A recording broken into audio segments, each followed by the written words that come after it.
রোজ স্নান করার আগে জপ করুন এই মন্ত্র। পাবেন গঙ্গা স্নানের সমান ফল। দূর হবে দুর্ভাগ্য, কেটে যাবে দুঃসময়, হবে আর্থিক উন্নতি এবং পূর্ণ হবে সকল মনস্কামনা। শাস্ত্রমতে স্নান করার আগে একটি বিশেষ মন্ত্র জপ করলে সুফল পাওয়া যায়। স্নান করা হয় শরীরকে জীবাণুমুক্ত করতে, আর ঠিক তেমনই স্নানের আগে এই মন্ত্রটি জপ করলে মানুষের মনোশুদ্ধতা লাভ করে, গঙ্গা স্নানের সমান পূর্ণ লাভ হয়। তবে সাথে সাথে স্নানের ব্যাপারেও রয়েছে কিছু নিয়ম এবং রয়েছে নবগ্রহের কুপ্রভাবের হাত থেকে রক্ষা পাওয়ার উপায়। আর এইসব কিছু জানতে পারবেন আজকের এই ভিডিওটি সম্পূর্ণ দেখলে। তাহলে আসুন শুরু করা যাক। হিন্দু ধর্মে স্নান করাকে অত্যন্ত গুরুত্বপূর্ণ কাজ আখ্যা দেওয়া হয়। আধ্যাত্মিক নিয়ম মেনে স্নান করলে তা বিশেষ ফলদায়ী হয়। শাস্ত্র অনুযায়ী ব্রহ্ম মুহূর্তে স্নান করা উচিত। বেদ অনুযায়ী অবিবাহিত ব্যক্তিকে দিনে একবার, বিবাহিতদের দিনে দুবার এবং ঋষি সন্তদের দিনে 3 বার স্নান করা উচিত। গরুর পুরাণেও স্নানের বিশেষ মাহাত্ম্য রয়েছে। কোন ধরনের জল দিয়ে স্নান করা হয় তাও বিশেষ গুরুত্ব বহন করে।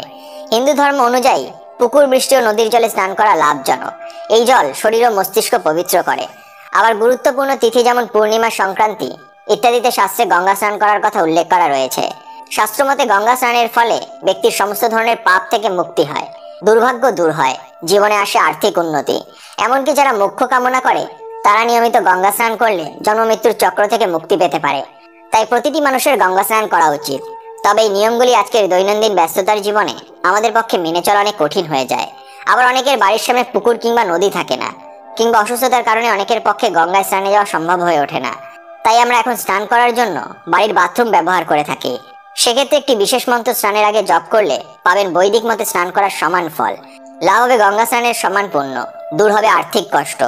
আমাদের শাস্ত্রে 7 রকমের স্নানের কথা বলা হয়েছে। তাদের মধ্যে প্রথমটি হলো মন্ত্র স্নান, অর্থাৎ স্নান করার আগে একটি বিশেষ মন্ত্র জপ করা। তাহলে কি সেই মন্ত্র যা স্নানের আগে অবশ্যই জপ করবেন প্রতিদিন? আসুন জানি। মন্ত্রটি হলো গঙ্গে চ যমুনে চৈব গোদাবরী সরস্বতী নর্মদে সিন্ধু কাবেরী জলস্মিন সন্নিধিম কুরু।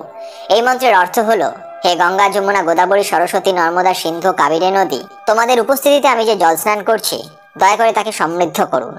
স্নানের আগে এই মন্ত্র জপ করলে স্নান থেকে প্রাপ্ত ফল বহুগুণ বৃদ্ধি পায়। শাস্ত্রে বর্ণিত স্নানের মন্ত্র জপ করা অত্যন্ত লাভজনক। শ্রদ্ধা ভক্তি ভরে এই মন্ত্র জপ করলে শারীরিক ও মানসিক অশুদ্ধি পরিষ্কার হয়। তাই এই মন্ত্র জপ করে স্নান করলে গঙ্গা স্নানের সমান পুণ্য অর্জন হয়। তবে স্নানের সময় কিছু বিশেষ নিয়ম অবশ্যই পালন করা উচিত। হিন্দু ধর্ম অনুযায়ী খাবার খাওয়ার পরে স্নান করা উচিত নয়, বরং স্নান করে খাদ্য গ্রহণ করা উচিত। কোনো ব্যক্তি স্নানের পর বেঁচে যাওয়া জল দিয়ে স্নান করতে হয়। আবার যারা চাপাকল, নলকূপ, কুয়োর জলে স্নান করেন তাদের নিজের স্নানের জল নিজেই তোলা উচিত। নদী বা পুকুরে স্নানের সময় মলমূত্র ত্যাগ করতে নেই বা নিজের কাপড় সেই জলে নিংড়াতে নেই। নির্বস্ত্র হয়ে স্নান করা অনুচিত। এই নিয়ম উপেক্ষা করলে ব্যক্তির পিতৃদোষের কবলে পড়ে। স্নানের পর পুজোর জন্য ফুল তুলতে নেই বা পুজোর বাসন ধুতে নেই, বরং এই কাজ স্নানের আগেই চোখ মুখ ধুয়ে সেরে ফেলা উচিত। রোজ এই মন্ত্র পাঠ করলে চাকরিতে পদোন্নতি পেতে পারেন। তবে তার জন্য এই মন্ত্রটিকে প্রতিদিন অবশ্যই স্নানের আগে পাঠ করতে হবে। তবে বিশেষ খেয়াল রাখবেন মন্ত্রের উচ্চারণের উপরে, কারণ উচ্চারণ স্পষ্ট আর সঠিক না হলে মন্ত্রের শক্তি কমে যায়। আমাদের শাস্ত্রে নবগ্রহ শান্তির জন্য স্নানের আগে কিছু বিশেষ নিয়মের কথা বলা হয়েছে। প্রত্যেক মানুষের জীবনে বিভিন্ন গ্রহের সুপ্রভাবের পাশাপাশি কুপ্রভাবও থাকে। এমন একজন মানুষও হয়তো আপনি পাবেন না যার জীবনে সমস্যা নেই বা 9টি গ্রহের শুভস্থানে আছে। নবগ্রহের এই কুপ্রভাব অনেকটা কম করা যায় স্নানের আগে এই একটি নিয়ম পালন করলে। তাই অনেক দিনের আটকে থাকা কাজ সম্পূর্ণ করতে কিংবা নবগ্রহের কুপ্রভাবের হাত থেকে বাঁচতে প্রথমে একটি মাটির কলস নিন। এরপর অল্প আতপ চাল, অল্প সাদা সর্ষে, 5টি দূর্বা, 5টি তুলসী পাতা, 5টি ছোট এলাচ, অল্প লাল চন্দন, অল্প কেশর, অল্প কালো তিল, 5টি লবঙ্গ, অল্প পরিমাণে হিং এবং 5টি গুলের দানা ওই কলসের মধ্যে দিন। তারপরে নবগ্রহের শান্তি কামনা করে এই বিশেষ মন্ত্রটি জপ করে ওই কলসের মধ্যে 3 গ্লাস গঙ্গা জল দিন। নিজের মনের বাসনা জানিয়ে কলসটিকে প্রণাম করে ঘরে রেখে দিন। এরপর কলস থেকে 1 গ্লাস জল বের করে নিজের স্নানের জলের সঙ্গে মিশিয়ে স্নান করুন। এইভাবে পরপর 3 দিন করার পর কলসটি সব জিনিস সমেত গঙ্গায় ভাসিয়ে দিন। এই প্রক্রিয়াটি যে কোনো ভালো তিথিতে করলে পাবেন অত্যন্ত সুফল। সন্তান প্রাপ্তির জন্য, জীবনে মনের মতো জীবনসঙ্গী পেতে কিংবা যে কোনো বিবাহ দোষ কাটাতেও পারেন এই উপায়। তাহলে অবশ্যই এই নিয়মগুলো পালন করে দেখুন।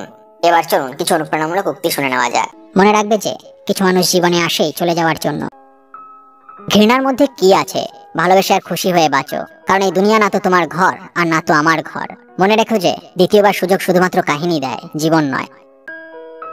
জীবনে কষ্ট পাওয়া, জীবনে দুঃখ পাওয়া, জীবনে ঠকে যাওয়া, জীবনে আঘাত পাওয়া, জীবনে ব্যর্থ হওয়া খুবই জরুরি প্রতিষ্ঠিত হওয়ার জন্য। হাসি খুশি থাকার জন্য একজন প্রেমিক বা প্রেমিকার চেয়ে একজন সত্যিকারের বন্ধু থাকা বেশি প্রয়োজন। বন্ধুরা, যদি ভিডিওটি দেখে ভালো লাগে তাহলে অবশ্যই একটি লাইক করবেন এবং সবাইকে শেয়ার করবেন যাতে তারাও ভিডিওটি দেখে উপকৃত হয়। সবাই ভালো থাকুন, সুস্থ থাকুন এবং মনের বশে নয়, মনকে নিচের বশে রাখুন। ধন্যবাদ।